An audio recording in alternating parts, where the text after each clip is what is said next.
I saw the wound that ended his life. I felt everything you would expect to feel.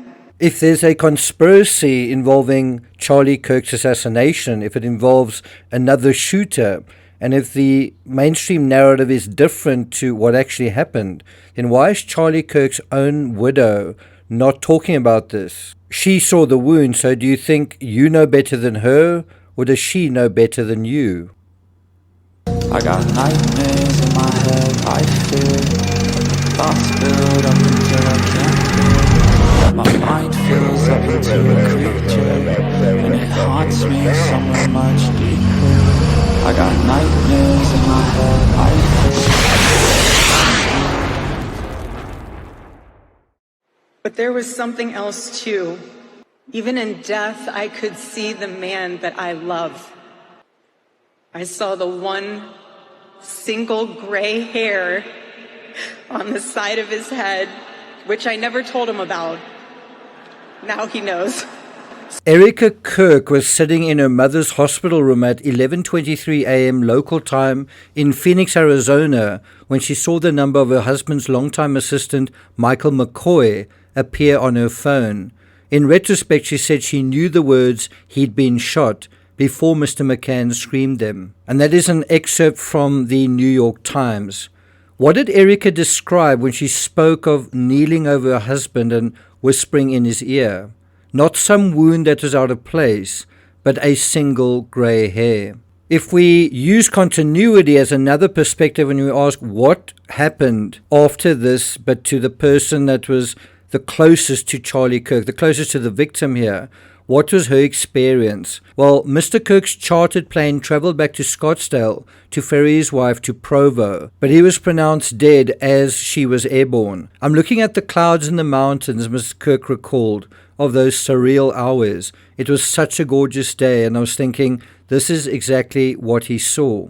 This is what Eric is thinking about, not that there is some unsolved conspiracy with some other shooter still out on the loose. And if anyone should know that the media narrative doesn't line up with reality, it should be her, because she saw her husband post-mortem. Now, although no autopsy is out, we do actually already have a first-hand account of Charlie Kirk's injuries, as I say, from the person closest to him. What injuries does she describe? Does she describe any injury to his head? Let's put those words on screen. Does she describe any injury to his head? According to the article, the sheriff met her in the hospital. He offered her the option of seeing the body, but she said advised against it. The bullet, he explained, had ravaged Mr. Kirk's neck. Not his head, his neck. Now, it may seem as if this implies an exit wound, but it doesn't. And it doesn't because the assassin used what's known as a soft round. I must say, I've seen a few gun experts talking as if they've got expertise on this particular case, which I'm sure they do have. But they don't seem to have much expertise in terms of true crime and in terms of knowing the actual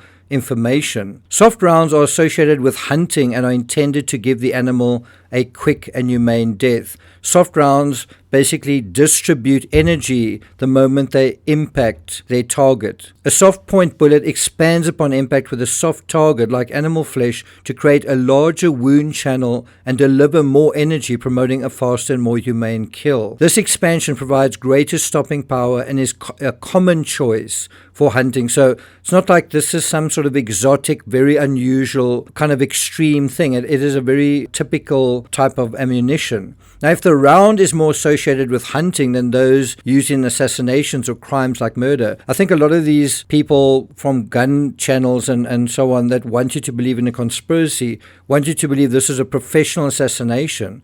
Well, why would you use a round like that in a professional assassination? And why would you use a weapon like this in this kind of assassination? So let's look at the firearm that fired this round. Well, sure enough, Robinson's weapon is a classic hunting rifle. That's probably why his grandfather gave it to him in the first place, for hunting, not for assassinations. According to NBC News, for decades, these type of firearms have been favored by hunters who prize them for their durability, reliability, and accuracy. And with .30-06 rounds, they are ideal weapons to take down medium to large game like deer, elk, and even bear.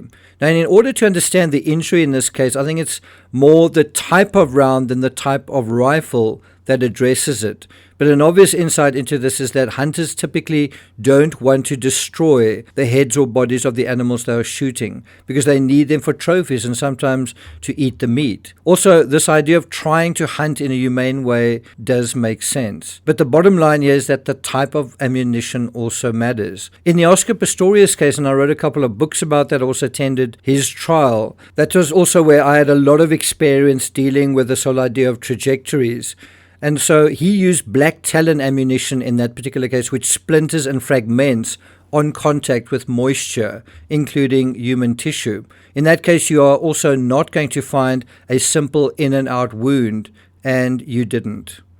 Now, the opportunistic creators out there know there's a whole sea of ambivalence to work with, and they can work with this until the autopsy report comes out, which means they can spin that statement to mean, in terms of the ravaged area that she's referring to, that's the exit wound. And I'm not going to show it. I'm sure you've all seen it on the Shock Jocks channel, trying desperate to monetize this and milk it for all they are worth. But I think you probably have seen it, and what it is, it's a tiny little dot on his neck. Now, no one would refer to that dot as ravaged. Instead, they want you to believe that the entry wound is in an area you can't see, of course, and that there is an exit wound just with no blood and no damage, and which, if that was the case, it would be the first in the history of assassinations. The ravaged side of Kirk's neck is the back side, and you can get a sense of that from this particular image where you see his shirt sort of balloon outwards. And ravaged, I don't think, means there is an exit wound, just that rear area is damaged, basically swollen. Kirk's wife also described the expression on his face, that he seemed to have a slight smile.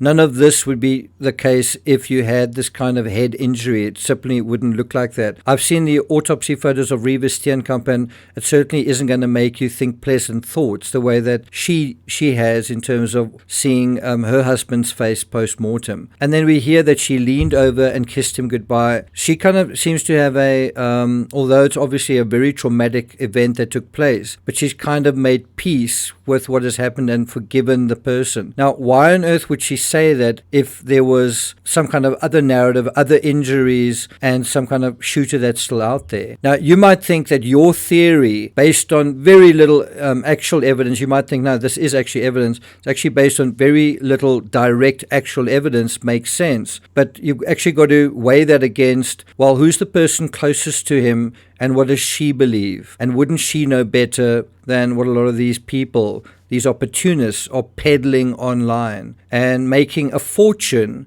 out of your gullibility in many of your cases? Those who are not being gullible, high five. You are the true rocket scientists in like a valley of, I think, just blind people who just follow the one-eyed man. The one-eyed man who is talking about certain things, but just with absolutely no knowledge, no education on the facts of this case. And facts matter. I would like to say, at the end of the day, the truth will out and we'll see what is going to happen. But unfortunately, in this landscape, they are going to be peddling lots of different mischievous little theories, and they're going to get a massive amount of traction. And by the time the truth comes out, you know what? No one's actually going to care.